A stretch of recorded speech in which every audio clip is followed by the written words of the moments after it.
from all these drugs and apologies. Handcuffed ain't enough for me, and I run an endless losing streak. Bad luck seems to follow me. Welcome to the Sunday afternoon Handcuffed Ain't Enough meeting of 12-Step Recovery. My name is Adam, and I'm an alcoholic drug addict. This is a filmed speaker meeting for jail and prison inmate tablets to carry the message of recovery to incarcerated inmates. No audience members' voices or images will be filmed. The only people being filmed will be the main speaker and the panel. Audience members who ask questions, voices will be removed and replaced with text in the final edited video. This is a 30-minute speaker meeting followed by a 30-minute panel discussion. Our goal is to answer audience questions about being in recovery in prison or being in recovery on the streets. We ask that any questions asked today to stick to the main topic of recovery. We are glad that you are all here, especially the newcomer. We use the Big Book of Alcoholics Anonymous to recover from alcoholic drug addiction, and we go through the 12 steps with a sponsor. Please be respectful to our speakers. They are here as our guests, and they are here as free volunteers. So today's speaker is Jason, so please help me welcome Jason.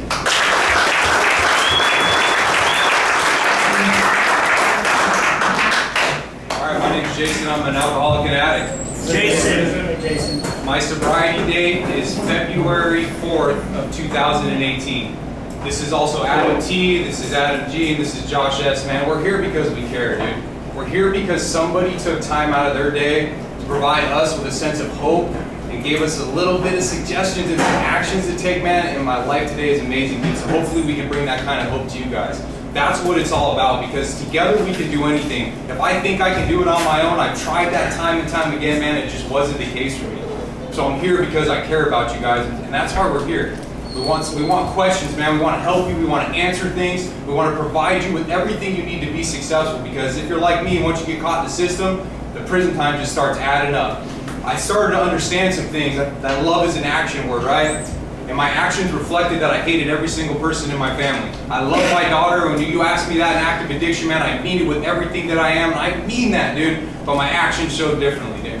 When I am losing my business in prison because I'm getting high, when I'm calling every single person in my family for money, when I'm consistently violating probation and spending time in county jail, but I love my mom, I love my wife, I love my daughter. Those morals and those values that we want our actions to reflect so bad, man, it hurts, dude, when they don't. And so I feel again. I feel the guilt, the shame, the embarrassment, the remorse, the regret. And drugs work, man. Alcohol works. Don't think, don't feel, don't care. But it piles on more than negative emotions. So I grew up in Peoria, Arizona. My dad's one of us. My mom is not. My brother just got out of treatment. My brother just got a sponsor. It's a beautiful thing that my actions were the catalyst for him seeing the visual proof that it could be different. And today he has a sponsor, man. He's sober today. It's just a blessing, dude, to be here with you guys today. I had every opportunity in life to be successful, man. I really did. I really did. And just out of sake of time, I'm going to kind of speed through it because I want to focus more on what it was like for me in prison the second time, how I was able to find recovery in prison. I wasted 7 years of prison time, and I had 3 of the most valuable years of my life, man. If you guys are going to the yard, you're going to experience that. Or if you're on the yard right now, it says in the Big Book, it says there's a few fortunate to be so situated that they can give nearly all their time to this work. And many are dropping into oblivion. They're dying out there every day, and they could have recovered if they had the opportunity that we enjoy. Right now, you guys right now are the few. Every day we got to suit up and we got to show up, man. We got to get them feet moving, because nothing changes if nothing changes. If I'm not working on recovery, I'm working on a relapse. There's no in between for me anymore. I got 17 felony convictions. I'm on probation right now. I've been in and out of the system my whole life. But today I don't have to live that way. It's about suiting up and showing up, man. I hope you guys take advantage of this opportunity, man, because that's what it's all about. That's what it is. So I relate the very first memory that I have that really starts to fuel my addiction. In 8th grade, I threw a party and some high school kids came to my party and I thought I was the man. That need for acceptance through others to make me feel better about myself, for you to like me, I felt it then. I tried to chase that feeling for the next 20 years. I tried to relive high school for 20 years. The alcoholic mentality that I have, because it's not a drug problem, it's not an alcohol problem, it's this thing, it's that alcohol mentality that I carry on me. the lying, the cheating, the manipulating, the stealing. I've stolen from every single person that's ever came into my life. I'll lie to you and not even think twice about it. My whole life was exhausting because I wanted you to see an image of me that wasn't true. So I'll lie, I'll cheat, I'll forge. In high school, I made fake report cards for 4 years to avoid getting in trouble and sold them on campus. I made fake IDs. I called the phone company, had them block the number from the high school so they couldn't call my parents and let them know I missed. Instead of doing things the right way, lie, cheat, manipulate, steal. Then throw drug addiction on the mix. The reason why those character defects are so hard to shake is because in the beginning we attach such an amount of value to them. They bring value to us. When I lie and I get away with it, now I got value. So it becomes so hard to do the opposite because it's different. To be honest, it was just foreign to me. So that ended up happening through high school, man. I played soccer. I was a pretty good athlete. I had soccer scholarships all over. Captain of every team that I've ever been on. But off the field, I'm a complete moron. I'm the dude who takes our team to a team building trip up in Crown King. I bring some mushrooms so we can bond better, and I lose 2 guys in the forest for 3 days. I got to call their family, my soccer coach, and the fire department send out a search party. I mean, they live, right? I had to get a good grade on my SAT test. My parents got me a tutor. I took acid before I took the test. The baffling feature of addiction and alcoholism is the utter inability to leave it alone no matter how great the necessity or the wish. I just don't want to do it, but I'm crying as I'm getting high. I don't want to do it, but I can't stop, dude. I don't know what to do. I'm powerless. Powerless is internal. Unmanageable is the external things, man. That's how I differentiate the two. Internal is powerless. External is the unmanageable things, right? I ended up having soccer scholarships all over the country.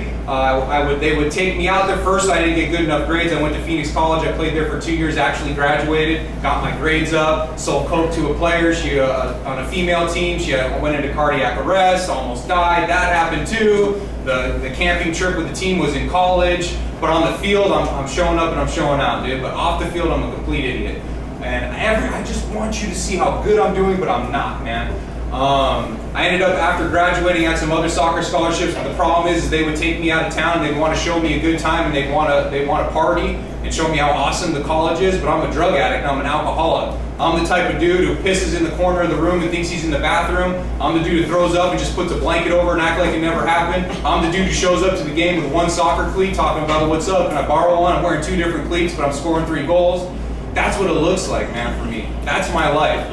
I did every single drug you could think of, went through every single phase. I'm extremely qualified to be here today. Believe that, right? I ended up selling drugs at a soccer party at Grand Canyon University. I brought my mom there to sign a soccer scholarship after that party. And when I went there with the coach said, "We're actually offering you a trip to rehab, not a scholarship." But I didn't go to rehab. I've had 3 interventions, man. I just got up and walked out. It just wasn't my time. That pain, that gift of desperation, just wanting to do something different, initiating that change and being willing to do it, just wasn't my time yet. I think about all the times I got relief, not recovery. It's all about recovery, man. Recovering from a hopeless state of mind and body. Removing the mental obsession and want to change the way I feel. That's what it's all. I'm spiritually intoxicated. I just got the chills because right now I'm doing a big old piece, dude, being here with you guys today, and I appreciate you having me. Because that's what it's about, man. Being together as a fellowship, dude. You guys are the few right now, man. Not many people are. I lost 6 friends in 1 week to fentanyl. 1 week. Man, people are dying, dude. I ended up having a soccer injury and ended up moving to Tempe, got hooked on pain pills, started a telemarketing company, ended up getting hooked on pain pills, and that's what really took me down. And if anyone's an opiate addict, I'm telling you right now, dude, by any means necessary for me, there is nothing off the table. I've done some weird things, dude, that's the truth, right? Talk about those in a fist step, dude. But it's by any means necessary, man. So I had a great idea that I was going to write prescriptions. I ended up writing some prescriptions, ended up catching my first case. I went to prison in 2006, did 3.5 years. Didn't change anything. Thought if I just worked out and was like a solid wood, like, yeah, dude, right on, dude, then everything would be okay, dude. Then I fell victim to the belief, which practically every alcoholic has, that his long period of sobriety and self-discipline qualifies him to get drunk or high like other people. I thought because I had that long stretch that I could therefore go out and it wouldn't be different this time. The reason why it centers in our mind and it's a thinking problem is because at some point I'm sober in order to relapse.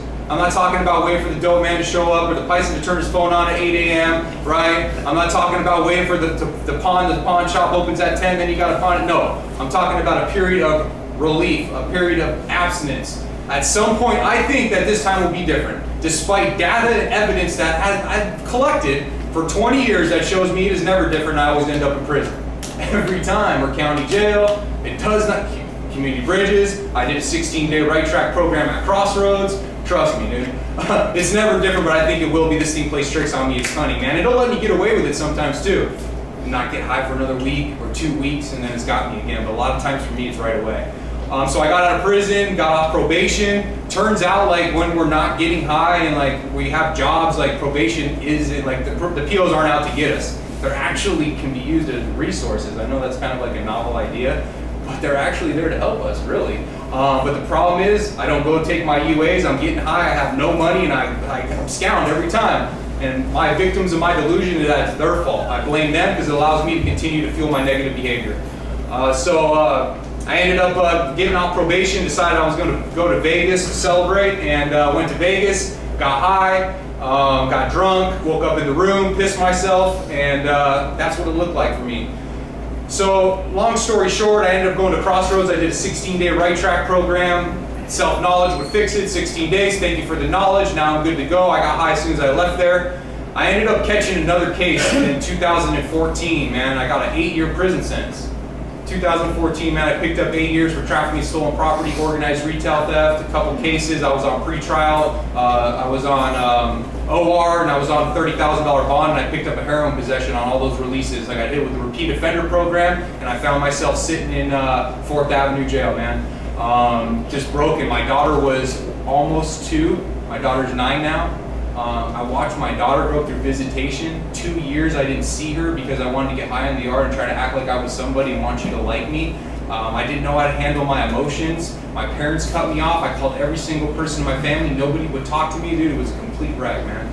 I sat in 4th Ave upstairs, maxed out for a whole year. Man, dude, the pain, dude. Fuck, I can feel like it was yesterday. Man, I knew I didn't want to live that way, dude, but I wasn't ready and it wasn't my time. I ended up going to Santa Rita, started my time out there. I didn't get high for the first 3 years of my prison sentence, didn't get high at all, but I had a reservation. That reservation was if I ever lost my visits or if my wife ever left me, that I was going to get high again, man. I ended up working my way down to a 2-yard, and I lost my visits. My wife couldn't keep her hands off of me, so we lost a couple. We got a couple. Maybe it was the other way around. I don't know. She might tell it differently, dude. But regardless of the fact, man, I lost my visits, and I immediately got high again. I was on the yard with the 2 on the end here. They're a very, very important part of my recovery. He was visual proof to me, the sitting next to me, that this thing works. And my friend on the far left, Josh S., was the first one who got me to my first meeting. And I wouldn't be here today if he didn't say to both of us, I don't want to leave you behind, man. And dude, I couldn't have done it without these dudes. And today we get to live life together and support each other, dude, and just contribute to each other's lives instead of take, dude, and that's what it's all about. The best friends that I've ever made, dude, we're in prison through recovery, dude, and we're all out here together thriving, not surviving, dude. And I'm no different than anybody else. And so I ended up losing my business, getting strung out, thinking I was going to make moves on the yard, catching dirty UAs, catching tickets. Ended up, and I found myself in the hole in Kingman, Arizona after they shipped me off the yard. I got beat up about 10 times. I like to tell you like I'm this badass and I like win all these fights and all this, but I'm the type of dude who calls you out that gets beat up. I'm like 0-47. The assault charges that I picked up should have been against me because they assaulted me, really. But that's the truth, and I can just tell it like it is. I don't have to lie. I don't have to say my story any different. I fear of what you're going to think because my heart is full today, dude. My actions reflect the type of man that I want to be, dude. So I found myself in the hole in Kingman, Arizona, man. That's where my story really starts. That's where I really like to focus. There was a lot in between, but it's unnecessary. The point is I understand where you guys are coming from. I can feel your pain. I can see it in your eyes, dude, and I know the solution, dude. And that's what all 4 of us are going to be here every single Sunday at 12:30 to bring that to you. That's what it's all about. I'm going to learn more from you than you're ever going to learn from me, and you probably think I'm nuts, but when you sit down with somebody and emotionally connect with them, dude, you'll understand that what I'm saying is 100% the truth. You guys helped me forgive myself for the horrible things that I've done in the past because I'm here sharing about them today, and now I'm attaching gratitude to them. So thank you for that. So I found myself in the hole in Kingman, Arizona. I hadn't seen my wife or my daughter in a year. I just failed another UA. I had this bright idea if I put 4-inch pubes in the cup that it would be contaminated, but they tested around it, and I thought it'd be like a snake, and boom, and they'd be like, whoa, no, that didn't work. And I just wanted to get a phone call to call my wife. And if any of you guys have ever done any whole time in here, you know it can be extremely difficult sometimes. And I remember that I knew I was going on LOP that Monday morning, man. I just wanted to call my wife and lie to her about the UA and tell her I loved her, dude. That was the truth, dude. That's what I wanted to do. Sunday night, 10 o'clock hit, and I knew I wasn't going to get a phone call, and I became the dude who kicks the door. I became the dude who yells and screams and kicks the door. That became me. I had a break from reality, and they showed up. The cops did, but it wasn't to give me a phone call. It was to cell extract me. So let's say that was number 46, 046. I thought I was going to be tough. They put me in a restraint chair and a spit mask, dude, and I can remember that day like it was yesterday, and I never want to forget that day. I sat there, snot bubbles, dude, crying, dude, thinking about what my life has become, dude. I was the lowest of the lowest. Everything I said I would never do in prison, I did, man. That's the truth. Everything I said that I stood for, that I was, yeah, dude. Man, I did, dude, I'm the lowest of the lowest, dude. And that's what it looked like for me, man. And I remember when they dumped me on the ground there and I laid there and I had a shit of softball because I was strung out in heroin, dude, right? And I had a sweat mustache, dude, and I was 40 pounds underweight. And I remember I just laid there, dude, and I cried, dude. And in that moment, dude, I had surrendered, man. The pain, the gift of pain and desperation I had received at that time. But I didn't know what to do and I didn't know where I was going to go and I didn't know what the solution is. I choose to work a 12-step path. I know there's multiple paths of recovery. Whatever that looks like for you, pick one and go after it, dude, like your life depends upon it. Because just like your disease is progressive, recovery is progressive as well. And it happens so quick, man. It happens so quick, just like your addiction does. And so they actually brought me back to North Unit, man. After they ran me off the yard, the cops did. I was getting on high-speed foot chases with the cops. I'm carrying around a cell phone at all times. I got a fear of doing more time. I got a fear of going back to prison. I got a fear of losing my family. But I do everything I could possibly do to go back to prison, get more time, and disappoint my family. It's the insanity of my illness, dude. That's what self-will Jason looks like. It's sick, dude, and I realized that through a 4-step when addressing my fears. So they brought me back to the yard, and I ran into Josh over here, dude, and I wanted to basically tell him sorry because I told him I was going to pay him, man. I owed him some money, and I said, dude, I'm going to pay you, bro. I know, we're homies, so I'm going to pay you. Don't even trip. I gave him fake Western Union numbers. You remember that? I remember that. And he said, man, dude, he's like, I found recovery. You want to make it right, dude? Come to a meeting, dude. I don't want to leave you behind, man. And I walked into that meeting, dude, and I had a spiritual experience. I seen Adam, and I seen all these guys that I used to get high with, dude, and the way they carried themselves, the tone of their voice, the look in their eye, how high their chin was, dude, the things, their appearance, dude. Just like it talks about in the doctor's opinion of the big book, from there all resemblance ends, man. I knew it was them, but I only recognized their features. To me, they were visual proof that this thing works. I sat there in that room, dude, and I cried, dude. And there was a guy, man, who talked to me, dude, looking deep into my eyes, dude. I just knew that was going to be my sponsor. From that moment on, dude, my life has changed, dude. It's a miracle, dude, that I sit here today. I ended up getting a sponsor. I ran into Adam across the yard the next day. I said, I don't know who that dude Matt L was, dude, but I think he happened to walk by. Adam called him over. I tried to ask him to be my sponsor, but just broke into tears, dude. He hugged me, dude, and he said he loved me. And in that moment, dude, I knew I was going to be okay. And I started to work these steps, man. I started to attack these steps with every single thing that I had. I set boundaries. I went to every single meeting, dude. I carried my big book around. I worked these steps. I started to understand the insanity of this illness, dude, of doing the same things and expecting different results. I started to understand why having self-knowledge all these times. I started to understand why I continue to use, because when I get sober, I feel these negative emotions. I feel these things. Drugs are the solution to my feelings and my thought process, so I use again. And I feel more of those things because I do more insane things. And I hurt people, and I do all these things to the people that I love the most. I continuously do them, and I know I want my actions to reflect something different, but I can't not do it. Because I'm in the midst of a mental obsession and physical allergy. I'm not a bad person, I'm a sick person with an untreated illness.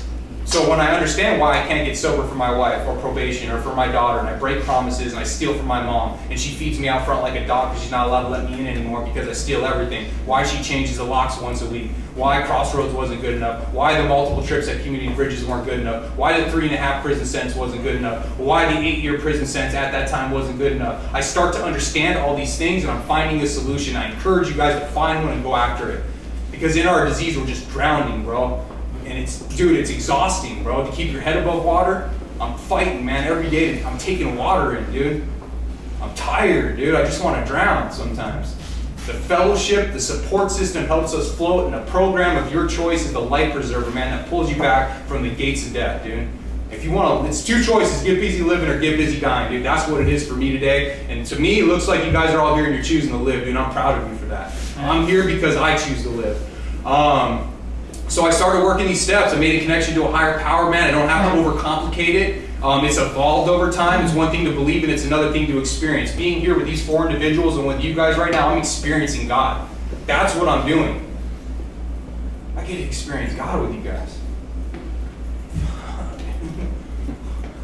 I don't want to change the way I feel today.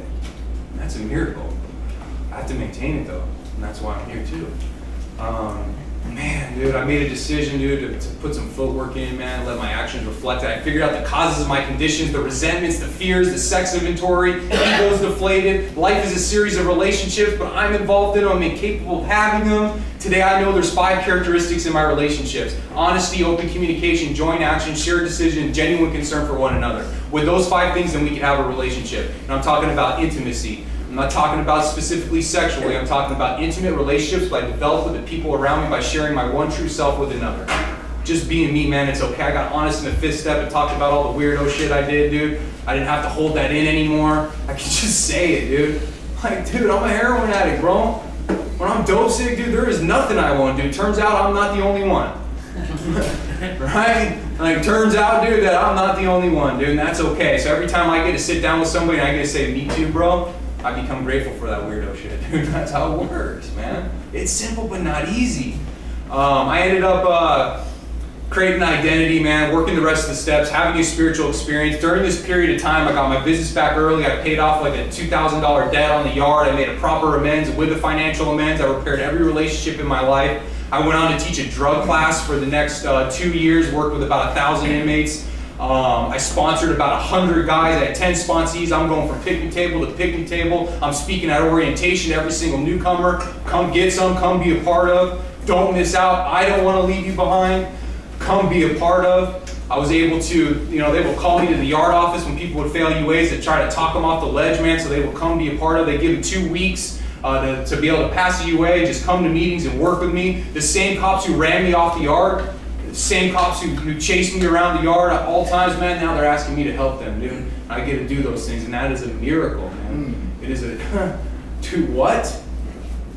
I'm no different than anyone else, man. I just came and I was willing to, it was my time, and I capitalized on that gift of pain and desperation. I hit a house with a car, I paralyzed somebody nodding out at the wheel, I got 17 minor consumptions of alcohol, I've been on probation my whole life, I spent years in county jail, I did 10 years in the prison system, and none of that was enough because I felt the pain, but I didn't initiate any action. I didn't do anything long enough to create that psychic change and to remove the obsession and want to change the way I feel. But today I've done that, dude. It's a miracle, man. If you guys want to be part of that, dude, then what's up?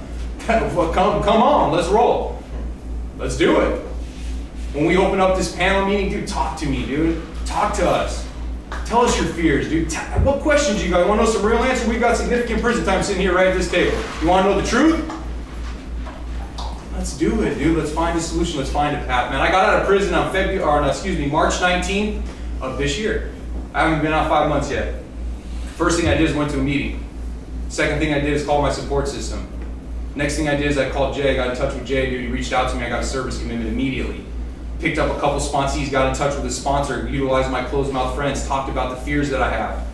From there, everything else gets planned around my recovery. When I put recovery first, everything second becomes first class. Page 337 if you're a big booker, man. Look that up, read that thing. That's going to get you fired up, man. And my life reflects that today. I work at a treatment center. I have the best friends anyone could ever imagine. The promises have materialized over and over and over and over in my life. The material things I like those things, they don't define me. What defines me is the way I feel in my heart and how I'm able to show the love that I have for every single person in my life. I started a podcast. It's not important about the views that I get. It's the fact that I'm able to touch people all across the country and the world. Dude, they reach out to me today, and I get to be there for them and say, it's going to be okay, man. Let's do this together. Together, dude. That's why I do those things. I have commitments all over the place, dude. I'm here, picked up another one, dude, because without you guys, man, dude, I'm in trouble. Together we could accomplish anything when we stay with the herd, but it's like being out in the desert, dude, and we're getting picked off. But if we roll together, we got a better chance of surviving, man. The recovery community, dude, is amazing, dude. I know you guys are starting to experience that as well. Got a job at a treatment center. I help people all day, dude. I get to coach soccer. Like, dude, what? Like, I get to coach my daughter. Like, it's unreal, dude. I get emotional, dude, because, dude, it saved my life. Like, it did. My whole life, I always would say, dude, if I could just weather this storm, if I could just get off probation, if I could just get that job, if my girl would just let me off my back and things would cool down, if I could just get out of prison, everything's gonna be different this time. If my mom would just trust me, dude, if I could just weather this storm, if I could just get through this storm. But what I found out is, it's not about weathering the storm, it's about learning how to dance in the rain. In this program, people around me, they taught me how to dance. So if you want to learn how to dance, come be a part of. Thank you for letting me share.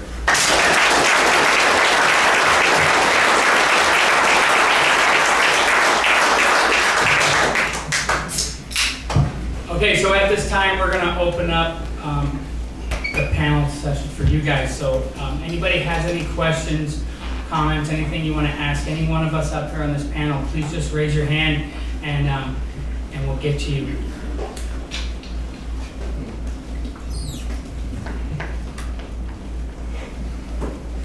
All right, what's up?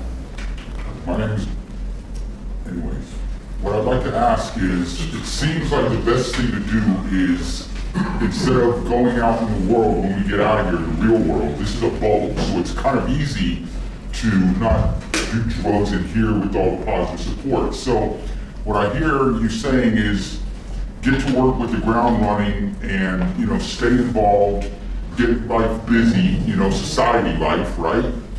But how do you know the difference between overworking society, which might help in some way, like avoid your emotions by overworking and working the proper amount of time? Because there is a difference, right? That's my question. Yeah, I'll take it. I'm Adam. I'm an alcoholic and addict. Adam. So I deal with that today in life. I got out of prison February 24th of this year as well. I work a full-time job. I just got 3 kids back full-time from my household.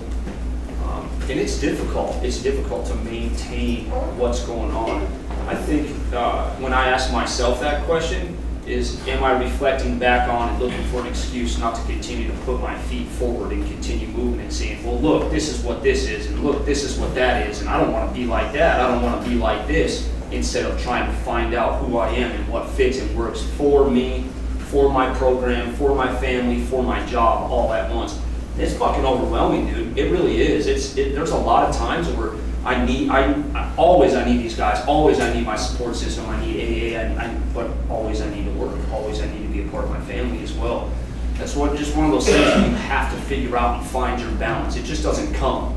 You have to work at it and find what works for you. Is this going to be too overwhelming? It's going to be too much for me? Am I not working enough in my program? Am I putting too much effort towards my job? Am I neglecting my family? What am I doing? What's going to work and what's going to balance out? But if you don't try, you don't know. So, I'll add to that as well. So, the dudes that I run with and that I got sober under are all about getting an H&I service commitment, which is really what this is for us today. This is an H&I commitment. What does H&I stand for? Hospitals and institutions. Oh, okay. And so we take them. So getting a service commitment, you go and do it once a week. You take a meeting into a sober living facility, take a meeting into a rehab.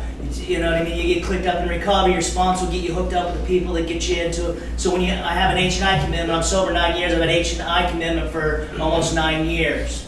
At different places and places I move and shit, but everywhere I go, I take a meeting once a week into some place, the same time every week, and my whole life revolves around that one. That doesn't change. I always show up for a service commitment. And so when you show up to a facility every week, bringing the meeting in, because if you don't show up, there's no meeting. everybody that lives there gets to know you, and everybody that lives there asks you to sponsor them.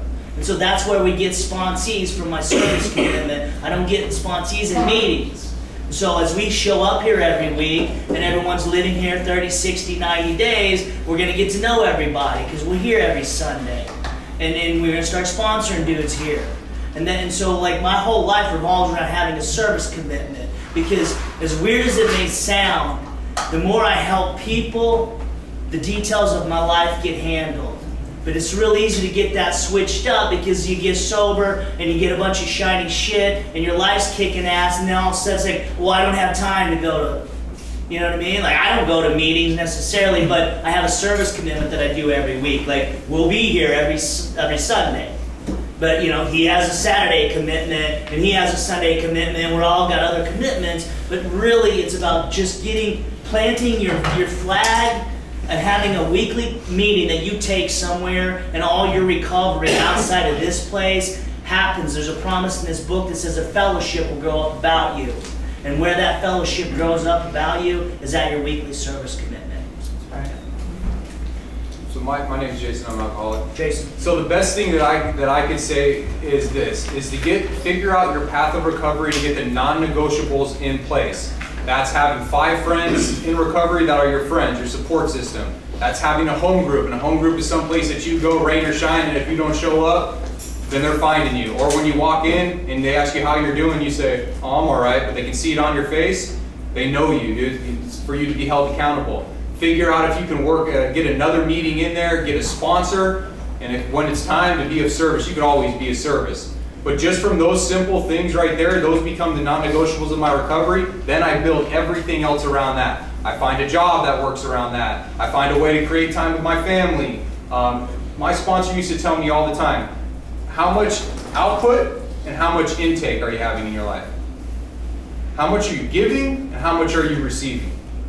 How do I experience my higher power work in my life? How do I take things in? Physical fitness, meaningful conversations with friends, being present in my daughter and my wife's life, prayer, meditation. That's how I take things in. So now when I go to work and give, and I go be with the sponsee and give, and I go to my service commitment, I'm not out of balance. Because it's easy to let the life recovery give you get in the way of your recovery life. It happens all the time, man. So this right here is a stepping stone program. This is where you figure out what your path is, you start to understand how to feel your emotions, you start to create some disciplines, how to keep commitments, how to make your bed, the things that I never did previously, we learn all those things in here. Then we take the next step, whether it be to a 3/4 house or to a sober living or whatever that looks like for you guys. Everybody's journey is different. And then now you have a little bit more freedom. Then you figure out how to do it there. And you save some money. And then now you get your place. And it's just a stepping stone program, dude. And like I said, you guys are here. You're supposed to be here. You're here. And let's take advantage of it, man. So that'd be my thoughts on that. Okay, I got a question, like, about, so relationship-wise, like, you know, obviously you did a lot of things to your wife and lost all that trust and broke it. What did that look like, getting that back and having to go through that? Because I know it didn't come right away, like, what did that look like? So yeah, man, I mean, there's an extreme amount of resentment that comes from that. My wife was a single mom for 8 years, so she wrote out that prison sentence would be tougher than you could possibly imagine, which is unheard of. And a lot of times when we're in prison or we're in treatment centers, we're making these changes, we're all fired up, we're all happy, but they're still getting the kids up, struggling to pay all their bills, having to get a second job, and then we call them from the phone. What's up, babe? Great day, dude, I'm killing it, dude. I had a spiritual experience. She's like, that's great. That's great. Good for you. I'm fucking so happy for you. You're saving lives, that's great. Why don't you save ours? You know what I mean? And so the best advice that I could ever give anybody that's in a relationship, especially if they're a normie and they don't understand addiction, because unless they've experienced a mental obsession, that physicality, they will never understand it, is to include them. To include them, to bring them, to read the book with them, to talk to them, because they have resentments, they got a ton of fears. Dude, I've been out 5 months, I deal with it all the time. Then I give a lot of service, and what about the time? She just waited 8 years for me, but I'm doing all these service commitments and I'm helping people, she doesn't understand, so I try to include her, but talk to her, say, I understand you have some resentments, can we talk about them? Because it's important to me. Like, I love you, and all my actions reflect it, and I know you gotta be pissed. Because if I was you, I'd be pissed too. So let's write this down, let's talk about it. The whole point is to identify a problem and find the solution. My girl likes to sit in the problem. Like, okay, I get it, like, you're mad. Okay. What's the solution? Let's get there, you know? But I have to understand one thing I can tell you with a relationship, with a girl or whatever, your relationship, is no matter what I think of the things that she's saying or the way that she feels, if I think it's bullshit, they're real to her. And if I love her, then I have to validate those. Believe. And then from there, we're able to find a solution, dude, and start to be a little bit better, dude. But it's difficult, dude. I was gone for 8 years. Right? Yeah, it's hard trying to put yourself in their shoes, you know what I mean? But like, that's what I've been trying to do lately, is trying to, you know, like you said earlier about like when I call her and I'm like, yeah, my name was this, I did this, and I can hear the kids in the background and she's all stressed out working. So I've been trying to like be more understanding with that shit. Yeah. But it's hard though, you know what I'm saying? Like all the stealing, the cheating, all the bullshit that I get, it's hard. It's hard, dude, but if it's something that, worth it though. then there it is. Absolutely. I don't think so. Let's go to this gentleman over here. Tony L. Hey, Tony. Addict, alcoholic. I'm 46 years old. I'm 46 years old right now. I caught my first charge at 9 years old. At 17, I was charged as an adult, and I've been in and out for the last 20 years of jails and prison. I've been in prison in Florida at 3 times, inmate M19726. And I had an issue with trust. You know, that's been my thing, trust, and the reason why I'm bringing it up today.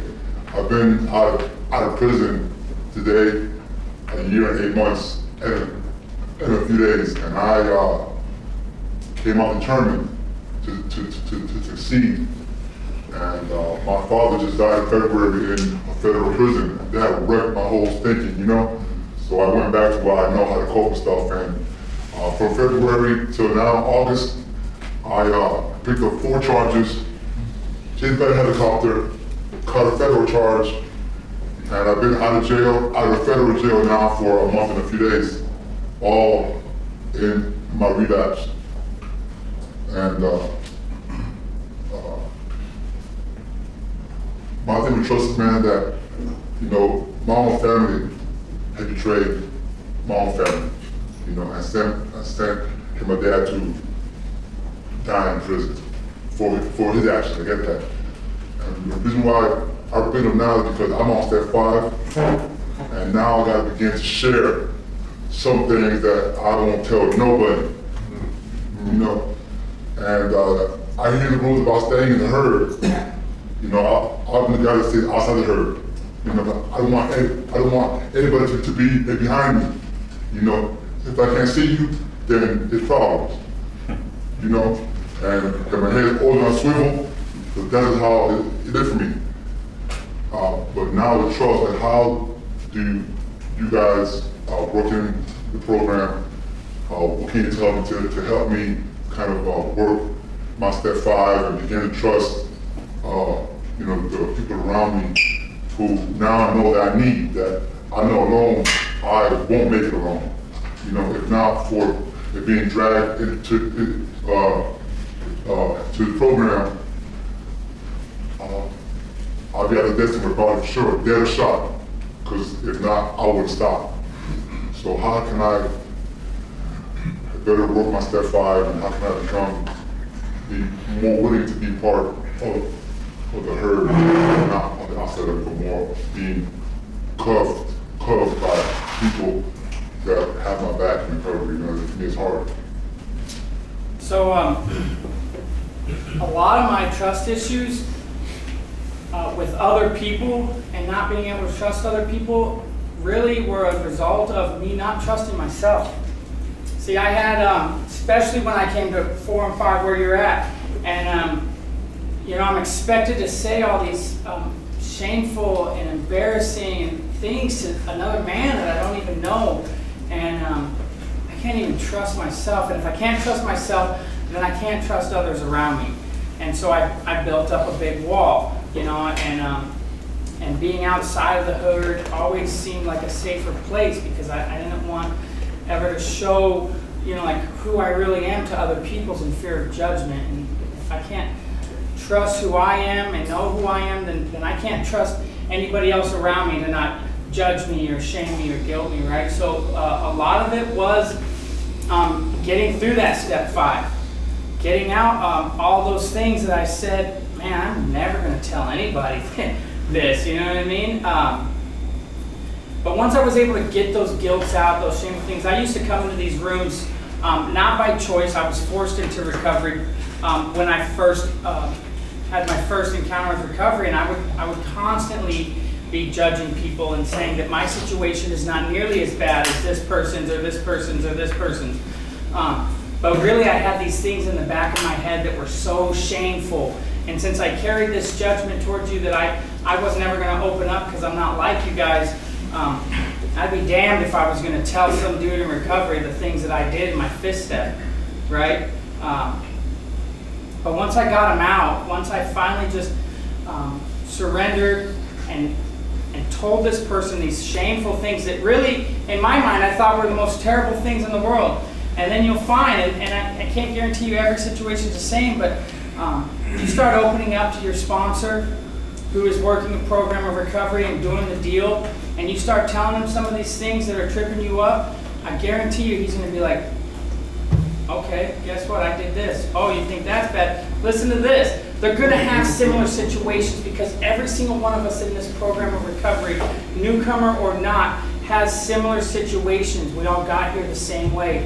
We all have had a lot of guilt, shame, and remorse. That's what brings us into these rooms. So you're not alone, you know what I mean? And as soon as you can start letting go of those things, and once we get that common bond with another person who says, yeah, dude, I did the same thing, or I did something just like that, or listen to this story, all of a sudden you don't feel so alone, you don't feel ashamed, and it's easier to open up. And once you can open up to your sponsor, then you're going to start being able to open up to other people around. It doesn't all come at one time, you know what I mean? You're not going to wake up tomorrow and you trust every single dude in this room. But you start with your sponsor, right, because he's who you're working with, and he's got what you want. So you start there, and then you watch your trust circle kind of big, and your trust circle get bigger and bigger, and then all of a sudden you find yourself start trusting other men, and start trusting yourself, and start trusting your family, and dude, your life will unfold, man. You'll love it. So, I was just working with somebody today. We're talking about the same type of thing. You know, when you hear trust is a two-way street, you know, I've heard that for years, and things like that, similar, like two-way street, love, trust, all these things. I didn't really get what that meant, though. And Adam's absolutely right. I didn't trust myself. Now, when I become through working this program is the foundation of everything I am today. And when I became somebody that could be trusted, it made it easier to start trusting other people. And because now I can recognize and identify people really that are worthy of being trusted. And we're still all humans. People are humans, we're fallible, we have defects. There's going to be situations in your life, even in recovery, even when you're someone who can completely be trusted, where someone might break your trust. But today for me, the action of love, what that looks like is you don't have to earn my trust first. You can break my trust, but you don't have to earn it first. You know, I just give it to anybody, and then hopefully, you know, they're worthy of it. And sometimes they're not, but that's not about me. What's about me is being the person that can be trusted. And you know, and like you said, it doesn't happen all at once, man. Just put one foot in front of the other. What can I do to be a better person today? If somebody's sponsoring you and it's already got you to step 5, more than likely that person has been somebody that could be trusted in life. You know what I mean? And congratulations on being to that step also. Because that 4 and 5 is a motherfucker. Yeah. And that's the step I got a dude in the book through right now, and it gets me jazzed up. I'm super proud of him, and you know, and every day I try to be somebody worthy of his trust. And once you do that, once you've been working on that yourself, being somebody that can be trusted. It'll be a lot easier to trust other people, and it's just kind of magnetic. People that can be trusted will just kind of gravitate towards you. I know it sounds complicated, but it's not. And you'll see. There'll be evidence, you know. So that's all I got. So I'll just speak on this really quick too, because 4 and 5 were extremely difficult for me. I was the same way. I didn't want to share some things. You know, you had mentioned that you've done a lot of prison time. You grew up in this family-orientated, maybe business of drug, whatever the situation is, drugs, thievery, theft, you know, we get to prison and we become these individuals that the prison wants us to be. And it clouds our judgment of what reality really is. You know, Jason mentioned a lot of times being a solid dude on the yard. You know, to be a solid dude on the yard, it takes very little. I paid my store bill, which was $17, and the reality of it is, if I didn't have a job, my parents really paid it because they're the ones that put the money on the books, and I'll fight if I have to, and I'll do this, and I'm a good dude. All the drug addicts and people that I grew up with, you know, doing everything to my prison time and my runs on the streets, everyone was in dope houses getting high. If there was a pregnant chick there, she got high too. People were running around, as well as myself, with their kids in their car doing burglaries. It took me a long time to figure out, hey, I gotta say these things. I gotta get it out. I had to do a fifth step 5 times. And it was so hard, man, because I had built this reputation up of who I wanted you guys to believe I was. I'm a solid dude. I made it to prison. That can't be that solid. It really can't. Making it to prison, going through these programs, doing the things that we've done our entire lives, fuck, what got us here? Look at our actions. Look at the things that we've done to people, ourselves, our family. So I had to get rid of that mentality of, God, everyone around me is the same. I'm no different. Once I get to a prison yard, all of a sudden you just become a good dude? How does that work? It doesn't. It doesn't make sense. So once I dropped that, and I had to pick up some guys that I really was close to and trusted. And, you know, like Josh was saying, with a guy who was willing to work with you and wanted to do this for you and for him, and you guys are working together and you're building a bond. And if you want a spiritual experience, let some of that stuff out that you thought you could never tell anybody, and just trust in God, because that's what everything's really about. I just gotta trust in something. If I believe in God, if I believe in something, a power greater than myself, I gotta just leap out there and say it. And I said some real foul shit. And the dude across from me was like, yeah, man, I get it, me too. And then I walked around the yard scared for a couple days thinking, oh, if this dude tells anybody. But the reality of it is, everyone's just waiting for someone to say it. Everyone's done it. Everyone's been there. You know, I encourage you, I encourage everybody as well as myself on a daily basis to step up and take ownership of our actions. That way we can continue moving forward, because if we don't release that baggage, we're lugging it around with us and we're headed to the dope house sooner or later. Absolutely. Yeah, I had a question. In your sobriety, how strict has it made you being sober? You know, towards the people around you, what you'll allow and what you won't allow. Are you like, what? Just want to know how strict you are in your lives, personal life now, since you've been sober. Well, so I have to be very particular of the people that I let in my circle. Very particular, because I'm susceptible to negativity real quick. And if we're all negative at the same time, next thing you know, we're talking about keeping secrets and shit. So I have to be very particular with the people that I let in my circle, man, and that's most important.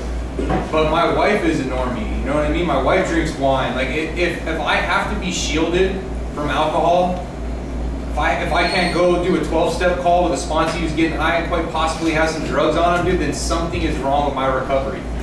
If when I'm coming over to have dinner with mom and dad, mom's got to say, all right, hide the wine, Jason's coming over. Dude, there's something wrong with my personal recovery, dude. And if I'm not spiritually fit, I have no reason for being there. So one thing that I ask myself, I go anywhere. I go out, dude. I take my girl out. We go to places with bars. I go to weddings where people are drinking. I pick sponsees up all over town, from alleyways, you name it, dude. But I have to make sure I'm on spiritual ground. If I'm not going there to do 12-step, then I check what my motives are for being there, dude. But I don't shy away. I go anywhere. I do anything. anything that I want to do, but I have to make sure that I recover first. Recover from a hopeless state of mind and body. And another way to understand if you've recovered or not is when being dishonest doesn't feel good anymore. If when missing a commitment doesn't feel good anymore. If when harming someone doesn't feel good anymore, because that shit felt good, dude. Didn't even bother me, wouldn't even lose any sleep. So I know now that I've recovered because I start to live in these character assets, this new identity. So I put all those things together, and when all else fails, dude, I just go find someone to help because it gets me out of self. And it doesn't mean that the problems don't go away, it just means by the time I actually have to handle them, I'll be responding, not reacting. But be very particular with people you let in your circle. And if you are thinking that you might be on shaky ground by going into the situation, do not go there. You're not ready to go there yet. But it'll come a point in your recovery, if you're a 12-step guy, and it's in the back of the book, it says make sure you're on fit spiritual ground and we can go anywhere we want to go and do all sorts of remarkable things. But check our motives.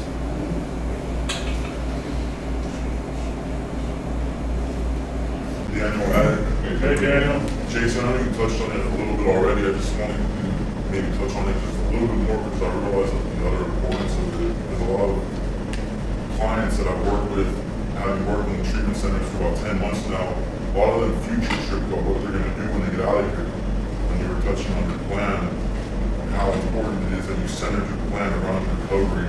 Maybe you just touch it one more time because I feel like that's an important subject because a lot of people that come through these doors, that's the main thing that I deal with and having to talk to people about what is their plan for when they leave here. They're focused on the job, getting all your, things like just getting everything else back besides thinking about the recovery aspect. You can just touch on it one more time because I think we all like to share on that really, because when I work in a treatment center, so I got guys every day, they're worrying about jobs, they're worrying about where they're going to go next, they're worrying about how to make amends with their family, but they haven't even started step one. They're worried about God and how am I going to establish this relationship, and they're worried about probation, they're worried about, then we got prison time over our head, and we got felony probation. There's so much that goes with it, but I can't stress enough how having your path of recovery dialed in and understanding that as your foundation to start networking, get a sponsor now. They're all the things that we want to do when we get out here that we trip about. It's because we're not putting any sort of action behind them while we're here now. So when we lay up at night, we're thinking, damn, I'm going to go here, I got to do this, I don't know where to go, I don't know what to do, but I'm not doing anything about it. Dude, you guys have case managers, you got people who come in here. Most successful people in life ask questions. The keys to success is have a plan but actually execute it. Goals you don't achieve are good ideas. So if every day that I know that I'm working on job skills by keeping my commitments and being disciplined, and I'm asking about jobs and I'm searching when that time comes for me, and I know that I'm actively participating in my program of recovery, when any opportunity I have I contribute in some way to the relationships I have in my life, all the fears that I have that I worry about, I'm working towards them. So I know that I'm making progress in some way. But dude, recovery, man, has to be the primary goal. Because we get out of here, we're sober, we get good jobs, we start to get money, we start to get cars, we start to do what we start to be able to take trips, we get out of probation early, we end up not having to go to prison because God's working in our life and we're aligning our actions, and our recovery falls to the wayside. The non-negotiables of my recovery: home group, service commitment, sponsor, sponsees, and another meeting that I can fit in. That's real life. It'd be nice to say 90 and 90, and I wish I had the ability to do that, but in my case, that's not the case. But those 5 things are non-negotiables. I have to have those things, and then everything else in my life falls into place. When I've been in prison 4 times, and every time I go to get out, I'd be future tripping, and I'd be like, fuck, I need to get the phone, I need to be able to pay rent, whatever halfway house I was going. I want to get laid. Everyone's got this shit in their head, the stuff I wanted to do, but I would frighten myself out of doing any of it, and I'd get out and go check into my PO the first day, and then I'd bounce because I was already knowing I was going to get high. This last time I got out, I'd done my steps. I had almost 1.5 years of sobriety, and I had no fear about getting out. I had a very, very simple plan. I was going to get another sponsor. I was going to redo my steps so the focus would be on sobriety, and I was going to do 90 and 90. Now, Jason's right. Once life starts happening, it's really hard to do 90 and 90, but I did make the attempt, and I tried, and I probably got about 70 to 75 meetings in 90 days. Days that I didn't have too much going on, I'd go to 2 meetings. Days that I had a whole lot going on, I would still make 1 meeting. as time went on, I got a job and I was starting to work longer hours. There might be a day that I didn't get to a meeting, but every chance that I got, I'd get to a meeting, and I was working with a new sponsor and redoing my steps, and I was already picking up sponsees, and I had gotten a home group right away and a service commitment. And really, like you said, it's just the focus being on recovery. Everything else just kind of falls into line. And it was a super relief getting out, not having any really fear of what was going to happen. As soon as I got out and was doing the right thing, in no time at all, my pop was like willing to help me at that point. My dad always loved me, but he didn't have no trust or faith in me. He had hope for me, but my actions have exhibited that that I'm just gonna immediately get high and fucked up again. So it was just taking the action, putting in the action, and really keeping a focus on my recovery. And you hear people say, God will give you more that exceed your expectations. And I'd always heard that, and it was one of those cliche sayings that I kind of scoffed at a little bit, but really that's what happened. Everything that I thought was going to happen and was going to go good was more. It was like crazy, and the least of it was the material shit I was accumulating. That was the least of it. It was how I felt about myself, and started having some actual pride, not false pride, and being grateful for my life and being able to accept any of the little petty problems that came about. They didn't create such a conflict in my head that I would either pop off or go get high.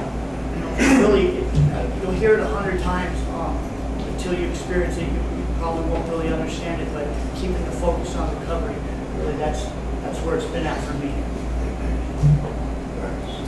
Right on. Thank you, Josh. I think we got time for one more quick question.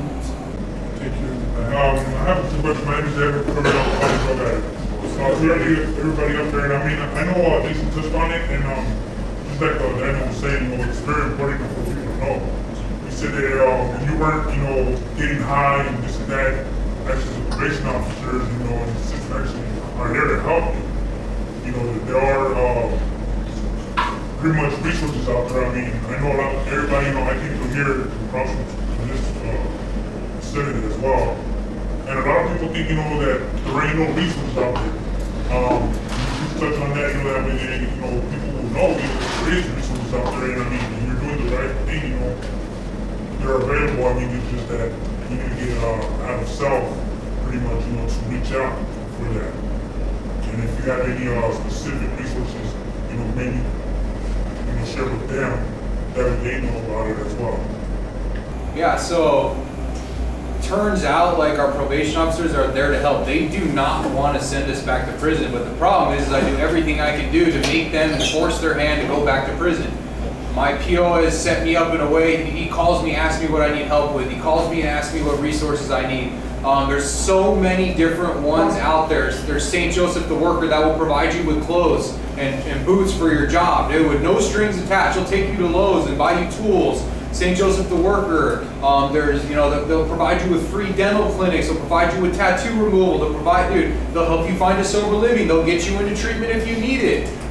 They will help you budget, they will help you save, they will help you do he asked me if I wanted to do family mediation with my wife, he was going to set that up for me.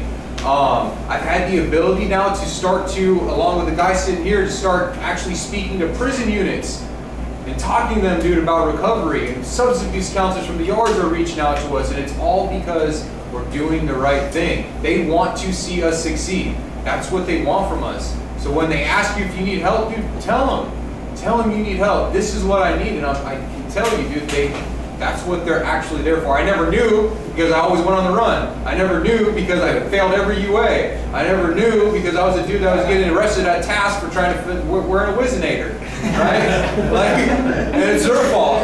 They told me that I couldn't go to Miami for spring break, but I went anyways. But it's their fault, right? I'm breaking laws all the time. I'm going in there bugged out, doing the Harlem Shake, the worm, and the electric slide all at the same time.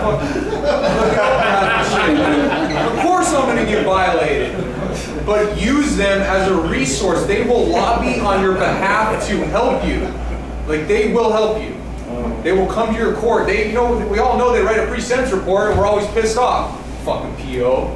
Well, that's all, I did all that. Like, what else is he gonna say? Can you believe you fucking did that, dude? Like, now they'll have different things to say. If I want to know different, I gotta learn different.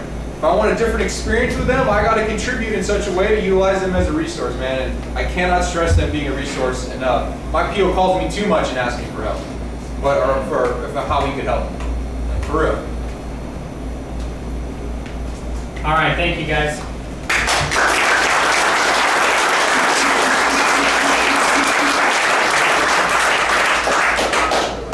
So I just want to thank you guys all for being here. It's a great honor for us to get to bring this meeting to you guys, and I'm glad you guys are here. We love you. If you have any questions or you want need a sponsor or anything, feel free to come talk to us after the meeting. And that's all. Yeah, don't forget your cards. But before we close, let's all stand together and exit with the Lord's Prayer. From all these drugs and apologies, handcuffed ain't enough for me, and I run an endless losing streak. Bad luck seems to follow me.